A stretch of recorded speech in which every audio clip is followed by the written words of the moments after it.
morning, it's Hot Seat. I'm Scott Mitchell and have the executive director of the Oklahoma Access to Justice Foundation on me with from Tulsa this morning, Katie Dilks. Good to see you, Counselor. How are you? I'm doing well, Scott. Thanks. Hey, we talked about this probably a year and a half ago on a Mitchell Talks, which is evictions. Coming out of COVID, there was a lot of concern about how that was happening. It's up in Oklahoma. There are a lot of issues. Help us understand what's going on. Absolutely. So eviction filings are up all across the state, back to pre-pandemic levels, at which point we were actually double the national average. Oklahoma County and Tulsa County are actually about 3 times the national average for our eviction filing rate. Oklahoma County set a record with 1,600 eviction filings in April. And one thing I really want people to know is that an eviction filing can be almost as damaging for somebody as an actual eviction. That will stay on their record and get pulled by tenant screenings that landlords use when they're trying to decide who to rent to. So even if it's dismissed, even if somebody isn't actually evicted, just that filing can be really hard to help them find a new place to live. So evictions, the filings are different in different parts of the state, remarkably different. Why is that, do you think? So yeah, they're up all across the state, but our judgments are down substantially in Tulsa. And one of the reasons we think that is because representation is at an all-time high for tenants in Tulsa. Legal Aid has been on the ground doing amazing work here in Tulsa County. And we know from studies here and all across the country that having a lawyer on a tenant's side in an eviction case can make all the difference. So one thing also that we're recommending that folks look at is what's called universal representation or right to counsel, which is just ensuring that every tenant in an eviction case can have access to a lawyer. This has been done now in 3 states and 17 cities, including Kansas City, our neighbor to the north, New Orleans, Detroit, Milwaukee, and Cleveland.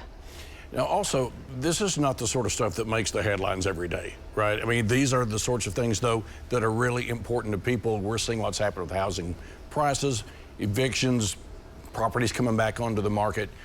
Courts have a big responsibility in getting the information out and making sure that people are treated fairly, correct? Absolutely, and that's one of the things we work on at the Access to Justice Foundation is trying to make sure that people have meaningful access to an accessible civil justice system. One of the issues that we run into with eviction is that the only piece of paper that somebody gets from court, the summons, telling them that they might be evicted, is written in old school legalese that is almost impossible to understand. I'll actually read you the first sentence that you get on that summons. Which is, you are hereby directed to relinquish immediately to the plaintiff herein total possession of the real property described as ... And I don't know about you, but I don't think you should need an advanced degree to understand basic court documents that are sent out to people that we know. Across Oklahoma, only 26% of Oklahomans actually have a college degree. So courts should be looking at, and the legislature should be looking at, ways to simplify that language and make sure that we have court processes that are actually understandable for the folks who need to use them. Okay, it sounds like the beginning of a Coen Brothers movie on a Shakespeare topic. We've got about 30 seconds left. Right? What do you need done? What do people need to know to moving forward now? So if anybody is actually facing eviction, the most important thing to do is to go to court and to ask for help. There are resources available. And if there are any landlords out there who are considering eviction, strong recommendation for the Early Settlement Mediation Program. It's a free, high-quality mediation program offered by the Supreme Court that is an entire alternative to the litigation process. So you can avoid the whole cost of filing an eviction, going to court, hiring a lawyer, and you can just take it entirely outside and have a free, neutral mediator help you work out that problem with your tenant. Katie Dilks, Oklahoma Access to Justice.org. Thanks for being with us. Absolutely. Thank you, Scott.